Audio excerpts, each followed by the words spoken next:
बंधुगण नमस्कार। आपण समस्त को ज्ञान सार चैनल को स्वागत।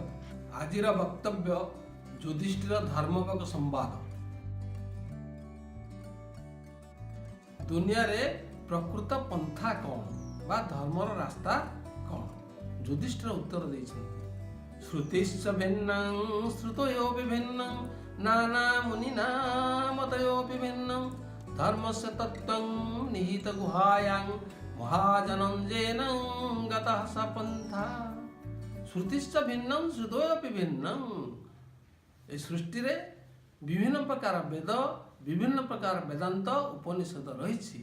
ये सब भिन्न भिन्न वेद वेदांत उपनिषद सब भिन्न भिन्न प्रकार अटे। श्रुतिश्च भिन्नं श्रुतयोपि भिन्नं नाना मुनिनां मतोपि भिन्नं। ए समग्र सृष्टि रे बहुत साधु संत सन्यासी भरपूर हो रही। समस्तंकर मत सब भिन्न भिन्न बा अलगा अलगा। समस्तंकर रास्ता सब अलगा अलगा। तेणु आपण मान कौन करिवे ना श्रुतिश्च भिन्नं श्रुतयोपि भिन्नं नाना मुनिना मतयोपि भिन्नं धर्मस्य तत्त्वं निहित गुहायां। धर्मर प्रकृत तत्व धर्मर प्रकृत सार धर्म प्रकृतर कौन तार डेफिनेशन ये गुहा भितर गुप्त भाव में लुचि रही। धर्म से तत्व निहित गुहायां महाजन जेन गतः स पंथा। तेणु आपण मान कौन करिवे शुणुस्व धर्म सर्वस्वं श्रुत्वा तु अवधार्यतां। ये समग्र सृष्टि रे जेते सब धर्म प्रचारक जेते सब धर्म चली सब धर्म को आपण माने शुणंतु एवं निजे विचार करंतु।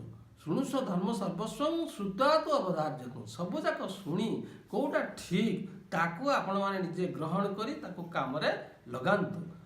महाजन जेन गतः स पंथा।